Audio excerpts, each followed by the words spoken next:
তো গত ক্লাসে বর্ণনা করছিলাম কিভাবে ভগবানকে অর্জুন আদেশ দিলেন যে আপনি আমার এই রথ দুই সেনার মাঝখানে স্থাপন করুন। তো ভগবান সেই রথ দুই সেনার মাঝখানে স্থাপন করলেন। তখন ভগবান বললেন, দেখো কারা কারা যুদ্ধ করতে এসছে। দ্রোণ, ভীষ্ম, আরও সমস্ত রাজারা যুদ্ধ করতে এসছে। তখন তাদের দেখে অর্জুন দেখলো সেখানে তার পিতৃব্য ভাই, তারপরে হচ্ছে মামা, আত্মীয় স্বজন, বন্ধু, এবং তাদের দেখে তাদের সাথে যুদ্ধ করতে হবে দেখে তার হৃদয়ে করুণা এসে গেল। তার হৃদয়ের মধ্যে করুণা এসে গেল এবং তার শরীর কাঁপতে লাগলো, মুখ শুকিয়ে গেল, শরীর অবশ হয়ে আছে শোকে, যেদের সাথে আমার যুদ্ধ করতে। তো তখন তারপরে কি হলো সেটা আমরা আজকে আলোচনা করব। এটা 27 নম্বর শ্লোক, 27-28 নম্বর শ্লোক পর্যন্ত হয়েছিল। আজকে আমরা 29 নম্বর শ্লোক থেকে আলোচনা করব। বেপতুষ্য শরীরে মে রোমহর্ষশ্চ জায়তে গান্ডিবং সংসতে হস্তাৎ তকচৈব পরিদচ্ছতে। বেপুতুষ্য শরীরে মে, বেপুত মানে যে কাঁপছে। অর্জুন বলছে আমার শরীর কাঁপছে। রোমহর্ষ, রোম দাঁড়িয়ে যাচ্ছে, রোম শিহরিত হচ্ছে। আমার হাত থেকে গান্ডিবং সংসতে হস্তাৎ, হাত থেকে গান্ডিব খসে পড়ে আছে। ত্বক চৈব পরিদজ্জতে, এবং আমার ত্বক জ্বলে যাচ্ছে, জ্বালা করছে। তো এগুলো কিসের লক্ষণ? এটা হচ্ছে কি জড়জাগতিক ভয় থেকে তার এগুলো দেখা যাচ্ছে। যখন মানুষ জড়জাগতিক ভয়ভীত হয় তখন সেই এইসব লক্ষণ দেখা যায়। শরীর কাঁপে, তার রোম দাঁড়িয়ে যায়, বা হাত হাত থেকে গান্ডিব খসে পড়েছে, মানে কি হাতে কোনো কিছু শক্তি নেই, ঠিক কিনা? ত্বক জ্বালা করছে, শরীর জ্বালা করছে। তো দুটো লক্ষণ আছে, এটা আধ্যাত্মিক লক্ষণ। আধ্যাত্মিক যখন কারো ভাব আসে তখন সে কান্না করে। আধ্যাত্মিক ভাব এলে তার শরীর রোমাঞ্চিত হয়, তাই না? কিন্তু এটা আধ্যাত্মিক নয়, এটা জাগতিক ভাব। দুঃখ, ভয়ে এটা একটা ভাব আসে, আবার আধ্যাত্মিক ভাবেও এরকম লক্ষণ আসে। তো তখন অর্জুন বলছে, ন চ শক্নামি অবস্থা তুম ভমতীব চ মে মনঃ নিমিত্যানি চ পশ্যামি বিপরীতানি কেশব। ন চ শক্নামি অবস্থাতুম, আমি শক্নামি মানে সক্ষম নই। আমি এখানে দাঁড়িয়ে থাকতে পারছি না, এখানে স্থির থাকতে পারছি, মানে তার মধ্যে রেস্টলেস ভাব এসে গেছে, স্থির থাকতে পারছে না, কি করবে কি করবে না, অস্থির হয়ে গেছে।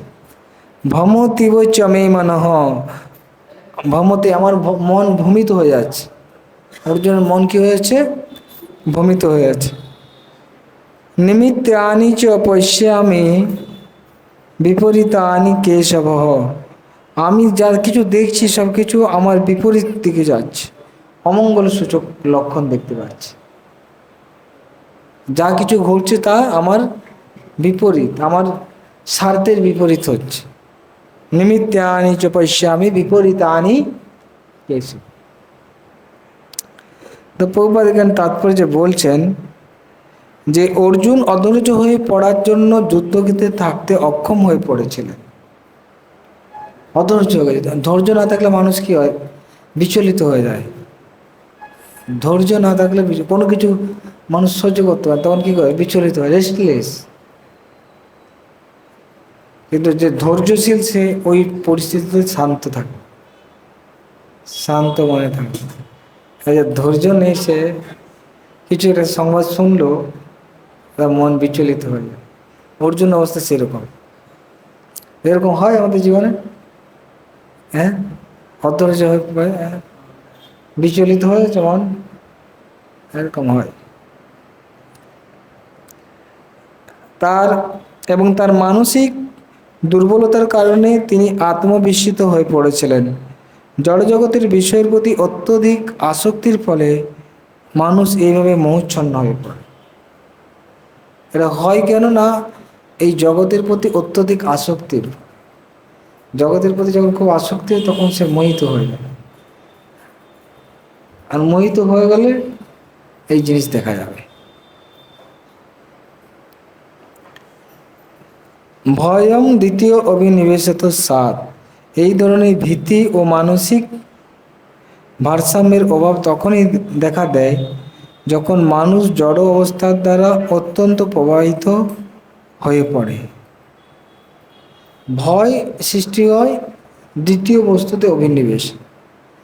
প্রথম বস্তু হচ্ছে আত্মা, দ্বিতীয় বস্তু হচ্ছে শরীর, তৃতীয় বস্তু হচ্ছে শরীরের সাথে সম্বন্ধিত বন্ধু বান্ধব আত্মীয়, তারপর হচ্ছে গৃহ ক্ষেত্র ধন সম্পত্তি, এগুলো সবই দ্বিতীয় বস্তু, দ্বিতীয় তৃতীয় চতুর্থ বস্তু, হয়ে গেল না? তো যখন আমরা প্রথম বস্তু আত্মা ভগবান বা ভগবান থেকে দ্বিতীয় বস্তুতে অভিনিবিষ্ট হব, অভিনিবিষ্ট মানে হ্যাঁ ওটাতে মানে মগ্ন হয়ে যাব, তখন আমাদের ভয় আসবে। তা আমরা সব অনিত্য বস্তুতে দ্বিতীয় বস্তুতে তো মোহিত আছি না, নাকি? আত্মার চিন্তা নেই, আমাদের শরীরের চিন্তা, শরীরের সম্বন্ধিত যার চিন্তা তাদের চিন্তা, গৃহ পরিবার সবার সাথে চিন্তা হচ্ছে না, তাদের তো মোহিত আছে, তার জন্য তো ভয়ের মধ্যে আছে। ভয়ং দ্বিতীয় অভিনিবেশত সাত। তো অর্জুন তার আত্মীয় স্বজনদের প্রতি মোহিত হয়ে গেল, তাদের তাদের প্রতি আসক্ত ছিল, তার জন্য সে ভয় পাচ্ছে।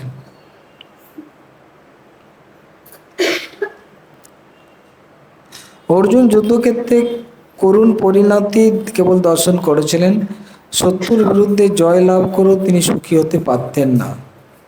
এখানে নিমিত্তে আনি বিপরীত আনি উক্তিটি তাৎপর্যপূর্ণ। মানুষ যখন আশা করতে গিয়ে কেবল নৈরাশ্যই দর্শন করে, তখন সে মনে করে আমি বেঁচে আছি কেন। সকলেই তার নিজের জন্য এবং ব্যক্তিগত সুখ স্বাচ্ছন্দ্যের বিষয়ে আগ্রহী, ভগবানের বিষয়ে কেউ আগ্রহী নয়।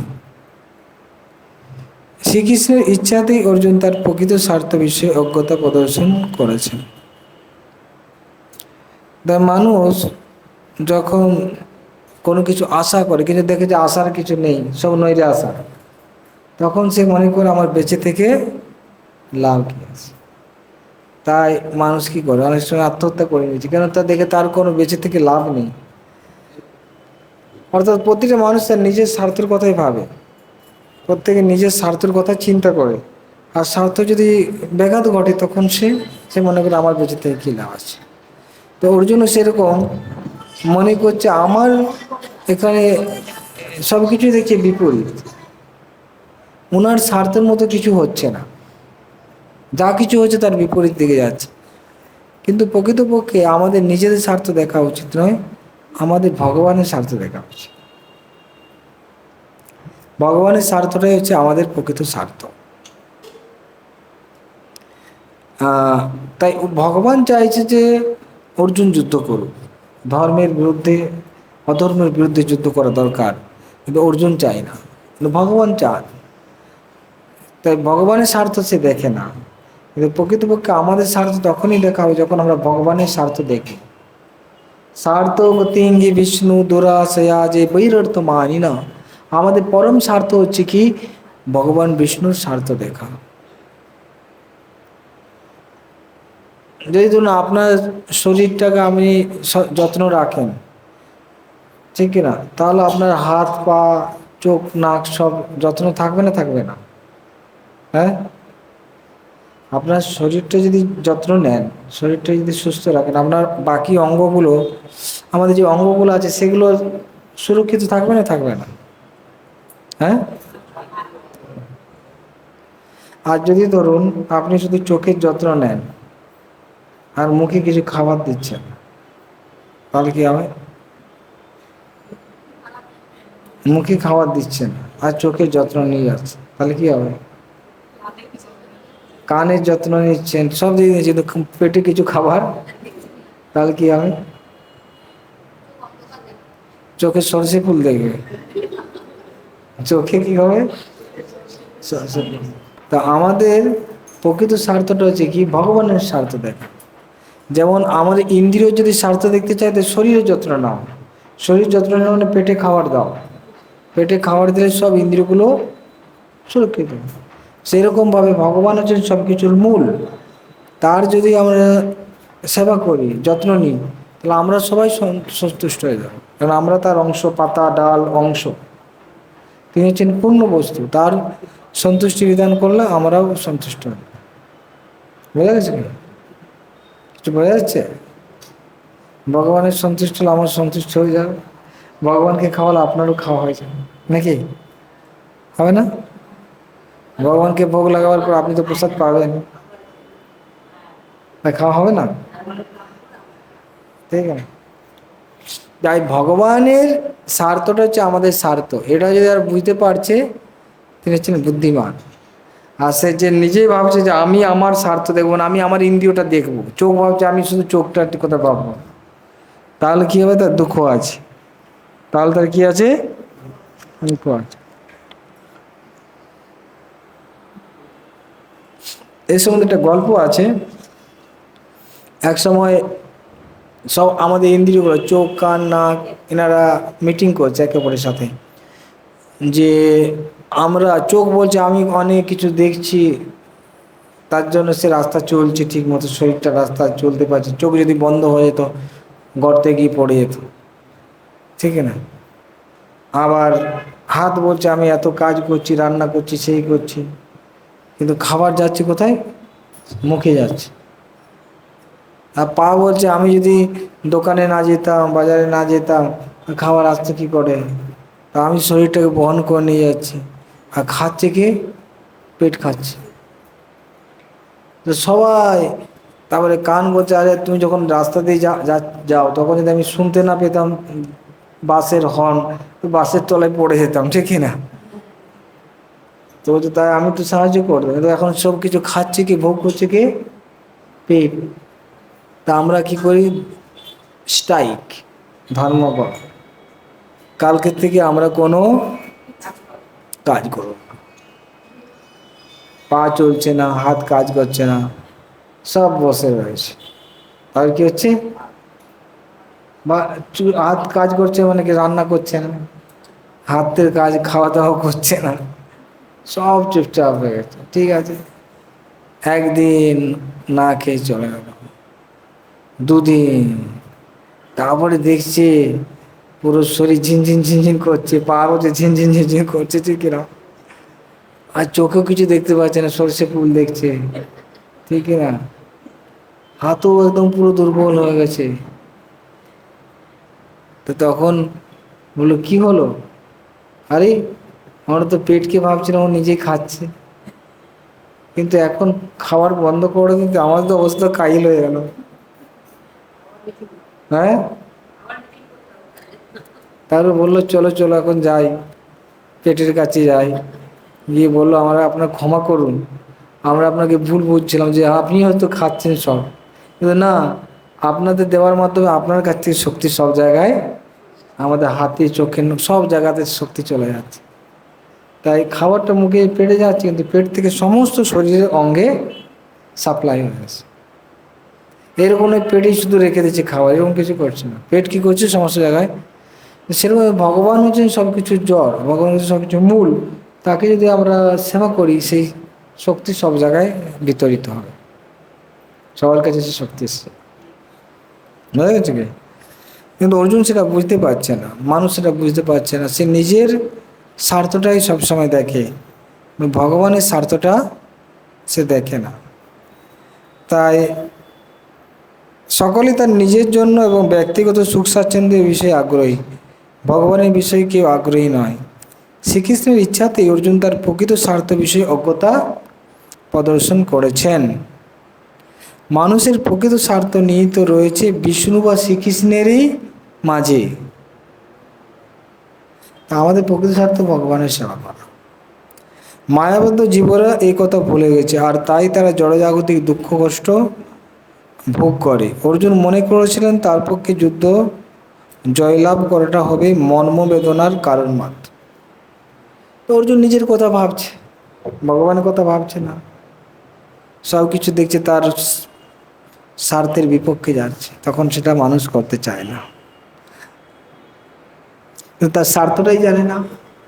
এই জগতে বলা আছে যে মানুষকে বলা যে স্বার্থপর, কিন্তু প্রকৃতপক্ষে তারা স্বার্থপর নয়, প্রকৃত স্বার্থটাই তারা জানে না, তো স্বার্থপর হবে কি করে? প্রকৃত স্বার্থ কি সেটাই তারা জানে না। প্রকৃত স্বার্থ মনে করছে আমার শরীরটার স্বার্থটা, এদের স্বার্থ হলো কি? প্রকৃত স্বার্থটা হচ্ছে আত্মার স্বার্থ দেখা তার, এটাই তো আমি, আমার আমার আমি কে সেটা দেখতে, আমি তো শরীরটা নই, আমি তো আত্মা। তাই প্রকৃত যদি স্বার্থ দেখতে আত্মার স্বার্থটা দেখা দরকার, কিন্তু আমরা শরীরের স্বার্থ দেখছি, তাই আমরা স্বার্থপর নই, আমরা প্রকৃত স্বার্থপর নই, প্রকৃত স্বার্থ জানি না। তারপরে বলছে ন চ শ্রেয় অনুপশ্যামি অথবা সজনমা হবে ন কাংসে বিজয়ং কৃষ্ণ ন চ রাজ্য সুখানি চ। তো বলছে হে কৃষ্ণ, ন চ শ্রেয় অনুপশ্যামি, আমি কোনো শ্রেয় দেখতে পাচ্ছি, কোনো মঙ্গল দেখতে পাচ্ছি না এই যুদ্ধে। হতবা সজন আহবে, আহবে মানে যুদ্ধে, যুদ্ধে আমাদের আত্মীয় স্বজনকে হত্যা করে কোনো মঙ্গল দেখতে পাচ্ছি। তাই এই কৃষ্ণ ন কাঙ্ক্ষে বিজয়ং কৃষ্ণ ন চ রাজ্য সুখানি চ, আমি জয় লাভ করতে চাই না, রাজ্যও চাই না। তো এখানেও আমরা দেখতে পাচ্ছি অর্জুন যা কিছু কথা বলছে তার নিজের স্বার্থের কথা। অর্জুন কি করছে, কার কথা ভাবছে? তার নিজে। সে বলছে আমি কোনো আমার কল্যাণ দেখতে পাচ্ছি না, ঠিক না, আমি তার জন্য আত্মীয় স্বজনকে আমি হত্যা করবো না, আমি সুখও চাই না, আমি সুখও চাই না। তা আমি চাই না, তা আমি যুদ্ধ করব না। আমার কোনো ভালো দেখতে পাচ্ছি না, আমার কোনো মঙ্গল হবে না, তা আমি চাই না। এটা হচ্ছে আমাদের ধারণা। যেমন ধরুন আজকে রাঁধুনি, বাড়িতে আপনারা রান্না করেন, আপনার ধরুন পেট খারাপ, তা রান্না করতে হয় কি হয় না? করতে হবে না নাকি? ওকে, আপনার খিদে নেই, তা আপনি কি রান্না করেন না করেন না? হ্যাঁ, করতে হবে। কেন?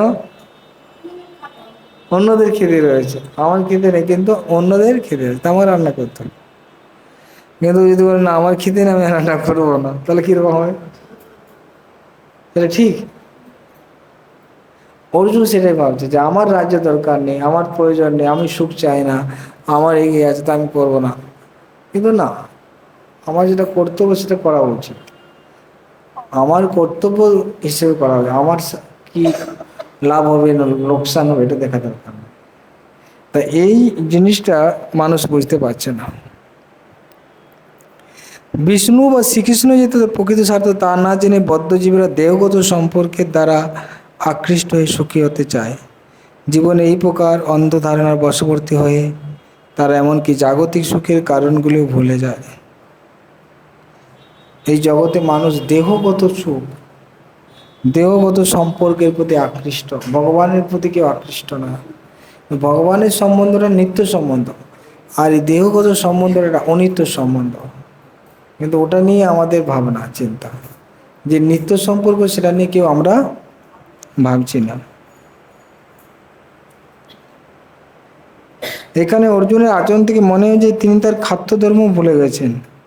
শাস্ত্রে বলা যে দুই রকমের মানুষ পরম শক্তিমান ও উজ্জ্বল আলোকে উদ্ভাসিত সূর্যলোকে উত্তীর্ণ হন। তারা হলেন শ্রীকৃষ্ণের আজ্ঞা অনুসারে যুদ্ধে অবতীর্ণ হয়ে রণভূমিতে প্রাণত্যাগ করেন যে ক্ষত্রিয় এবং সর্বত্যাগী সন্ন্যাসী। তো অর্জুন তার নিজের যে ক্ষত্রিয় সেই ধর্মটা ভুলে গেছে। ক্ষত্রিয়র কাজ হচ্ছে যুদ্ধ করা। ক্ষত্রিয় যদি তার ধর্ম দেখে, ক্ষত্রিয় ধর্ম হচ্ছে কি যুদ্ধ করা। তাই যেই অন্যায় করুক তার বিরুদ্ধে সে যুদ্ধ করবে, কিন্তু সে ক্ষত্রিয় ধর্ম ছেড়ে দিচ্ছে। তাই ক্ষত্রিয় ধর্ম, নিজের ধর্ম যদি ত্যাগ করে তার গতি নরকে হয়ে যায়। প্রত্যেকের ধর্ম আছে, ব্রাহ্মণ ক্ষত্রিয় ধর্ম পালন করতে হবে। তো ক্ষত্রিয় যদি যুদ্ধক্ষেত্রে মারা যায় তাহলে সে স্বর্গে চলে যাবে। ক্ষত্রিয় যদি যুদ্ধক্ষেত্রে মারা যায় তাহলে কি হবে? স্বর্গে চলে যায়। আর সর্বত্যাগী সন্ন্যাসী তিনিও যদি মারা যায় তাহলে স্বর্গে চলে যাবে।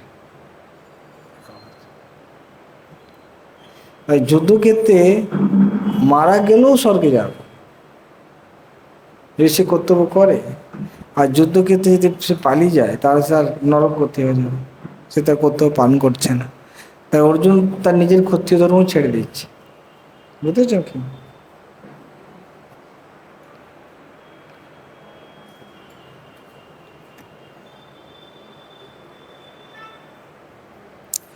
তারপরে বলছে কিং নো রাজ্যে ন গোবিন্দ কিং ভোগের জীবিতে নবা যে সামর্থ্যে কাঙ্ক্ষিতং নো রাজ্যং ভোগা সুখানি চ ত ইমে অবস্থিতা যুদ্ধে পানান ত্যক্তা ধনানি চ আচার্যঃ পিতর পুত্রা তথৈব চ পিতামহ মাতুলা শ্বশুরা পুত্রা শ্যালা সম্বন্ধিনস্তথা এতৎ ন হন্তুমিচ্ছামি গতপি মধুসূদন।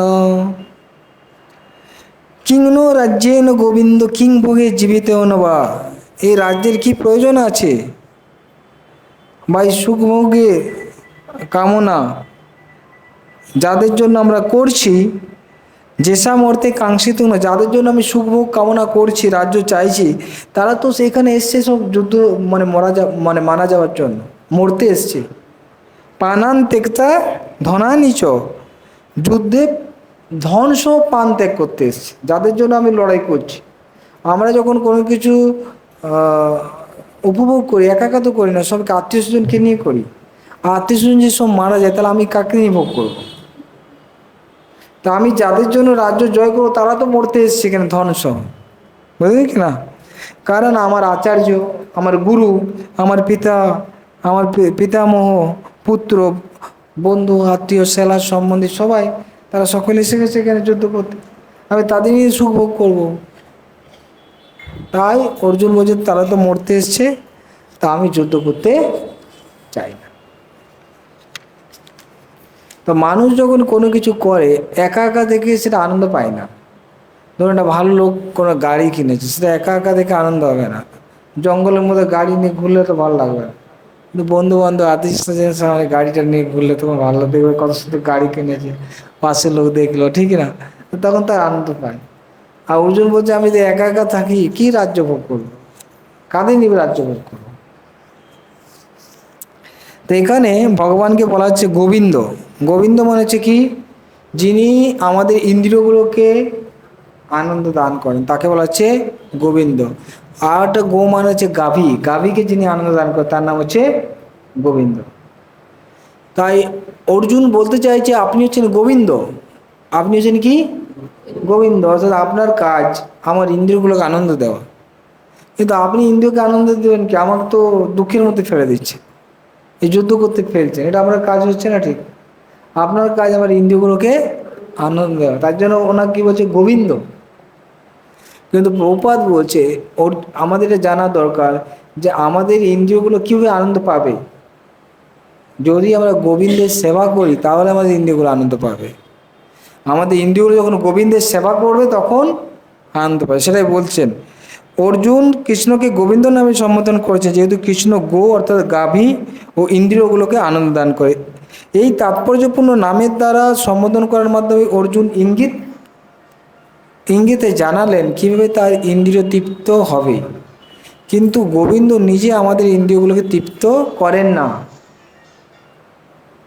আমরা যদি গোবিন্দের ইন্দ্রিয়গুলিকে তৃপ্ত করি তবে আমাদের ইন্দ্রিয়গুলি স্বয়ং তৃপ্ত হয়। হয়ে গেল? ভগবান আমার ইন্দ্রিয় তৃপ্তি করবে এটা নয়, আমরা ভগবানের ইন্দ্রিয় তৃপ্তি করলে স্বাভাবিকভাবে আমাদের ইন্দ্রিয়গুলো তৃপ্ত হয়ে যাবে। জাগতিকভাবে সকলেই তাদের নিজেদের ইন্দ্রিয়গুলি তৃপ্তি সাধন করতে চায় এবং তারা চায় ভগবান তাদের এই তৃপ্তি সাধনের সরবরাহকারী হন। আর মানুষ কি চাইছে? না, ভগবান আমার ইন্দ্রিয় তৃপ্তিতে ভগবান সব সাহায্য করে। আমি যা চাইবো সেটা ভগবানকে লিস্ট নিয়ে যাব মন্দিরে, এই দাও, এই দাও, এই দাও, এই দাও, এটা লাগবে, তার ভগবানের কাছে মানত করে কিছু দিতে, ঠিক না, আমি এই দিলাম, আপনি আমাকে এইসব দিতে হবে। হ্যাঁ, তাই তারা চায় যে ভগবান তার ইন্দ্রিয় তৃপ্তিতে সাহায্য করবে। ভগবান হচ্ছেন কি যোগানদার আর সরবরাহকারী, ঠিক না, অর্ডার সাপ্লায়ার। আর ভগবান কিছু অর্ডার করছি, ভগবান দেবে। তো আমাদের কাজ যে ভগবানের সেবা করা, কিন্তু আমরা ভগবানকে অর্ডার সাপ্লায়ার বানিয়ে দিয়েছি। সেটা কেন বলতে চাইছেন যে তারা চায় ভগবান তাদের তৃপ্তি সাধনের সরবরাহকারী হন। যার যতটা ইন্দ্রিয় তৃপ্তি প্রাপ্য ভগবান তা তাকে দিয়ে থাকেন, কিন্তু তা বলে তার আগ্রাসী কামনা অনুসারে নয়, কিন্তু তার বিপরীত পন্থা অবলম্বন করে, অর্থাৎ নিজেদের ইন্দ্রিয় তৃপ্তির কথা না ভেবে যদি গোবিন্দের ইন্দ্রিয় সেবায় ব্রতী হওয়া যায়, তখন গোবিন্দের আশীর্বাদে জীবীদের সমস্ত বাসনায় চরিতার্থ হয়ে যায়। হয়েছে কি? অর্থাৎ আমাদের কর্ম অনুযায়ী ভগবান আমাদের যা কিছু ভোগের জিনিস দিচ্ছে সেটা আমরা পাচ্ছি, কিন্তু তার বেশি আমরা চাইলে পাবো না। অপরপক্ষে যদি আমরা ভগবানকে সেবা করি, তাহলে কিন্তু আমাদের স্বাভাবিকভাবেই আমাদের ইন্দ্রিয় সন্তুষ্ট হয়। ভগবানের ইন্দ্রিয় তৃপ্তি করলে আমাদের ইন্দ্রিয় অটোমেটিক তৃপ্তি হয়। তার মানে আমাদের ইন্দ্রিয়গুলো ভগবানের সেবাতে লাগাতে হবে। কিন্তু এটা মানুষ বুঝতে পারে না, কি করে ভগবানের সেবা করলে আমাদের ইন্দ্রিয়গুলো তৃপ্ত হবে। এর সম্বন্ধে একটা স্টোরি আছে। এক সময় দেবতা এবং অসুরের মধ্যে যুদ্ধ হয়, কারা শ্রেষ্ঠ। দেবতারা বলছে আমরা শ্রেষ্ঠ, অসুরা বলছে আমরা শ্রেষ্ঠ। ফাইটিং চলছে। তো বললো ঠিক আছে, কে শ্রেষ্ঠ এটা বিচার কি করে? ব্রহ্মাজি। ব্রহ্মাজির কাছে চাই, চলো, তিনি পিতামহ, তিনি আমাদের যাকে বলবে সেই হচ্ছে শ্রেষ্ঠ। তো ব্রহ্মার কাছে গেছে দেবতা এবং অসুরেরা। তো বলছেন পিতামহ, বলছে কী ব্যাপার তোমরা এখানে এসছো? আমার পিতামহ, আমাদের কোশ্চেন আছে, দেবতারা শ্রেষ্ঠ না আমরা শ্রেষ্ঠ? অসুররা বলছে। ও আচ্ছা, ঠিক আছে। ওটা বলার আগে এখন প্রসাদের সময়, তো এখন তোমরা প্রসাদ পেয়ে নাও, তারপর আমি তোমার কোশ্চেনের অ্যান্সার দেব। তো বললো ঠিক আছে। তো বললো কারা প্রথমে প্রসাদ পাবে? অসুরা বললো আমরা প্রথমে পাবো, আমরা একটু বড় না, যা আমরা প্রথমে পাবো। দেবতা বললো ঠিক আছে, ওই পেতে দেন। তো ব্রহ্মাজি অনেক রকম আইটেম পদ বানিয়েছে, বিভিন্ন রকম উপকরণ, পুরি, হালুয়া, কচুরি, সিঙ্গাড়া, মালপোয়া, ঠিক না, রসমালাই, হ্যাঁ, তারপরে সব রকম নিমকিন জিনিস, সব মিষ্টি জাতীয় জিনিস, জুস জাতীয় জিনিস, আইসক্রিম, তারপরে কেক, এসব বানিয়েছে, ঠিক আছে। তো ব্রহ্মাজি বলছে এটা সত্য, একটা শর্ত, প্রসাদ মানে পুরো টেবিলে সাজিয়ে রেখে দিয়েছে, একদম পুরো মিডিলে টেবিলে সাজানো আছে, ও দু সাইডে বসেছে, ওদিক থেকে মুখ করে রেখে, আমরা যেমন টেবিলে বসি, লম্বা টেবিল, সেরকম বসেছে। তো ওটা একটা শর্ত, আমি যখন ভোজন করবো ওদের হাতগুলো কী করেছে এরকম, এখানে একটা কাঠ দিয়ে, দুটো হাতে কাঠ দিয়ে দড়ি দিয়ে বেঁধে দিয়েছে, মানে হাত ফোল্ড করতে পারছে না, হয়েছে কি না, এইভাবে বেঁধে দিয়েছে। এটা কীরকম, আমাদের হাত বেঁধে দিয়েছে, এত খাবার দিয়েছে সুন্দর সুন্দর, হাত বেঁধে দিলে হবে? তখন কি করছে, বলছে এটা আমার সিস্টেম, এটাই আমার সিস্টেম। এখন রসগোল্লা নিচ্ছে, ঠিক না, কিন্তু হাত তো ফোল্ড করতে পারছে না, হাত ফোল্ড করছে না, হাত এরকম আছে রসগোল্লা। তাহলে একবার পেয়েছে, হা করছে, চোখে নাকে পড়ছে, কোনো বাইরে পড়ে যাচ্ছে, পুরো গায়ে রস লেগে যাচ্ছে। তারপরে ধরুন পনির সবজি নিয়ে আছে, ঠিক আছে, পনির সবজি এখন খাবে, পুরীর সাথে পনির সবজি লাগিয়েছে, ঠিক আছে। আর পেয়েছে চোখের মধ্যে পড়ে গেছে, কোথায় পড়েছে, পুরো চোখ জ্বালা করছে, এরকম পুরো শরীরে খাবার, কেউ খেতে পারছে না, সব অসুর এরকম করছে, এরকম সব মারে ওখানে পুরো ছড়িয়ে ছিটে গেছে, উ চিৎকার করছে, সব মুখে টুকে পুরো খাবার লেগে গেছে। ওরা খুব রাগ ক্রোধান্বিত হয়ে গেছে, অসুরে খুব ক্রোধান্বিত জানে। আর দেবতার ওখানে পাশে দাঁড়িয়ে দাঁড়িয়ে হাসছে, হা হা হা করে হাসছে। দেবতার হাসছে, ওদের হাসি দেখে আবার রেগে যাচ্ছে না। আমরা খাওয়ার চেষ্টা, খিদেও পেয়েছি আর খাবারে তো সব রেডি আছে, কিন্তু একটা খাবারও যাচ্ছে না। ওরা তো খুব ব্যতিব্যস্ত হয়ে গেলো, বললো যাক আর খাওয়া দাওয়া হবে না, ঠিক আছে। তোমার যা হয়ে গেছে খাওয়া আচ্ছা। তোমার অসুর বলছে দেখি এখন তো দেবতাদের পালা, এরা কি করে দেখি। এরা আমাদের দিকে হাসছে তো, ও কী করেছে, তারপরে হাত খুলে দিচ্ছে, বাচ্চারা গিয়ে বসে আছে। এদিকে দেবতাদেরও দিয়ে দিচ্ছে, দেবতার ওই নিয়ম, তোমাদেরও হাত ওদের হাত সবাইকে বেঁধে দিচ্ছে। তারপরে ওদের খাবার দিয়ে দিচ্ছে, টেবিলে বসিয়ে দিচ্ছে, সব খাওয়া আছে। এখন দেবতারা কি করছে, পুরি কচুরি এরকম টেবিলে বসে আছে, দু সাইডে পুরি কচুরি সামনে যে দেবতা আছে তার মুখে দিয়ে দিচ্ছে, সে খেয়ে নিচ্ছে। ও আবার কি করছে, ও পেট নিয়ে এর মুখে দিচ্ছে, ও খাচ্ছে।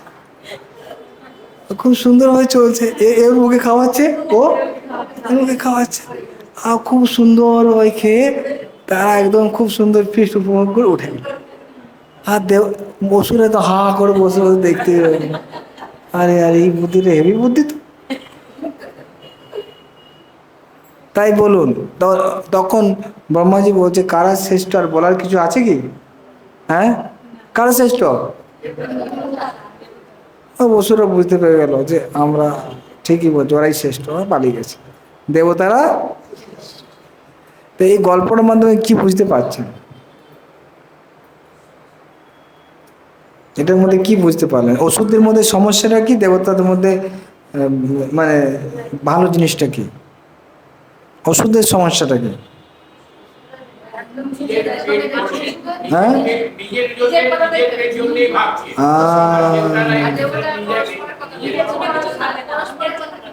অসুর মানে সে নিজে কি করে ভোগ করবে, সেই নিজে খাবে, কিন্তু তার এরকম নয় যে ঠিক আছে ওই ব্যক্তি খেতে পারছে, ওকে আমি সাহায্য করি, ওকে আমি ইয়ে করি, সাহায্য করি। ওকে যদি করে তখন সেও তাকে সাহায্য করে, বুঝেছে কিনা? তো সেরকমভাবে আমরা যদি ওষুধ হই তখন আমরা ভাবো নিজে কী করে খাবো, আর ওই চোখে মুখে পড়বে। কিন্তু আমরা যদি দেবতা হই, ভগবানকে কী করবো, ভগবানকে খাও, ভগবানের সেবা করো, আর ভগবানের সেবা করলে তারপরে আসবে প্রসাদ রূপে। হয়েছে? তো এখন বলতে পারেন আরে এটা কীরকম হলো, আমি না খেয়ে অন্যান্য মুখে খাবার দিয়েছি, এটা কি কোনো যুক্তি হলো? আর ভোগ রান্না করে ভগবানকে খাবো, ভগবানকে দেওয়ার পরে আপনি পাবেন, আর নাহলে ওরকম উপর দিয়ে পড়বে, চোখে মুখে চাপ দিয়ে পড়বে, পুরো খাওয়া দাওয়া কিছু হবে না। বুঝেছে? এটা বিধি নয়, বিধি হচ্ছে ভগবানকে অর্পণ করে তার প্রসাদ পাবো। বোঝা গেছে? তার একটা প্র্যাকটিক্যাল উদাহরণ।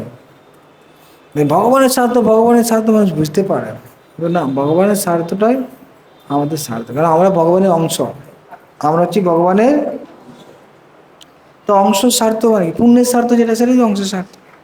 আমার যদি শরীর, যেটা আমি উদাহরণ দিলাম, পেটে যদি খাবার যায় সবাই অংশগুলো পাবে। শরীর সুস্থ আছে মানে অঙ্গগুলো সব সুস্থ থাকবে, শরীরটা যদি অসুস্থ থাকে সব অঙ্গগুলো ডিস্টার্ব হয়ে যাবে, হবে না?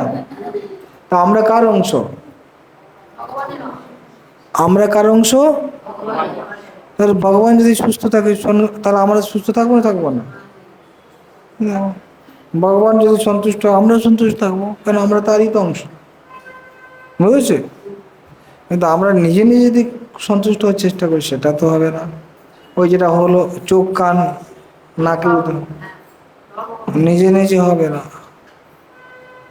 তাই এটা এটা বোঝা দরকার যে আমরা যখন ভগবানের স্বার্থ দেখবো তখন আমাদের স্বার্থ। তাই ভগবানই ইন্দ্রিয় তৃপ্তি করলে আমাদের ইন্দ্রিয়গুলো অটোমেটিকভাবে তৃপ্ত হয়। কেউ যদি ভগবানকে খুব সুন্দরভাবে সাজায় তাহলে তার নিজের সাজার ভাবনাটা কী হবে, আমি যে নিজে সাজবো সেই ভাবনাটা চলে যাবে, সেই ভাবনাটা থাকবে না, সে ভগবানকে সাজিয়েই তৃপ্ত হয়ে যাবে। কেউ যদি ভগবানকে সাজায় তখন তার ভালো নিজে সাজার বা নিজে তো সেই ভগবানকে সাজিয়ে তৃপ্ত হয়ে যাবে, হ্যাঁ কি না? সেরকম ভাবে ভগবানকে যদি সে ভোগ লাগায়, আমার জিহ্বাটা কন্ট্রোল হবে, তাই না?